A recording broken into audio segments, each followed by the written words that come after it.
Bonjour, je vous présente un très beau bateau qui s'appelle le Colin Archer, qui a été réalisé par Alain. Alain, peux-tu nous raconter ce bateau? Donc c'est un kit Billingsboat. Je l'ai choisi du fait que c'était un vieux gréement aurique qui était en fait un bateau de la SNSM norvégien. SNSM norvégien. Ah d'accord. Ouais. Début 19e. Et qui après plein de péripéties parti en Amérique, a été racheté par un particulier, puis actuellement est revenu à Oslo, dans son port d'origine en Norvège, où il sert maintenant 2 bateaux-écoles.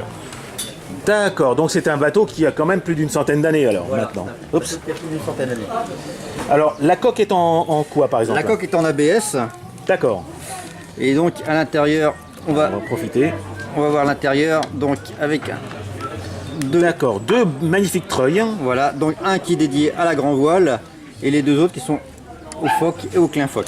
Alors ça veut dire que le mât de... Donc le tape-cul. Ça s'appelle un tape-cul? Ouais, le tape-cul, ouais. C'est pas le mât d'Artimon? Ou le martyr d'Artimon. D'accord.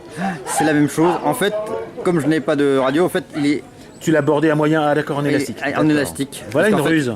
Parce qu'en fait, il n'a pas de grande valeur propulsive. Il n'a pas de valeur propulsive, d'accord. Ouais, très peu quoi. Il servait à quoi à ton avis dans la réalité? Tu as une idée de... Ah, mais C'est pas une question en piège. fait, il servait de SNSM. Là, tu vois, sur le côté, tu vois, en fait, il y avait le canon lance-amarre qui servait à envoyer D'accord. l'amarre, justement, pour remorquer les bateaux en difficulté. bateaux en difficulté. Et en fait, lorsqu'il était racheté dans les années 1970 par un particulier, c'est lui qui a ajouté le moteur auxiliaire qui n'était pas à l'origine. Donc il a bien... La maquette représente fidèlement la version entre guillemets 1970 alors. Voilà, oui. D'accord. Combien de temps pour le construire et le réaliser? Oh, moi j'ai mis une petite année, mais après tout dépend du rythme de travail de chacun. Et alors tu m'as montré une petite ruse, j'espère qu'on va pouvoir la filmer, c'est que pour tendre les haubans, tu as mis une sorte... Voilà, alors j'espère que vous allez la voir les amis.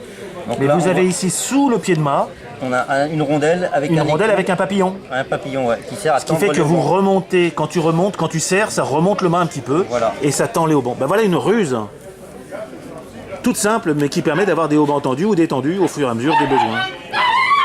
Oh là. Ça permet de démonter le mât. Eh bien écoute, merci beaucoup et au plaisir de le voir sur l'eau. Au revoir les amis. Hop.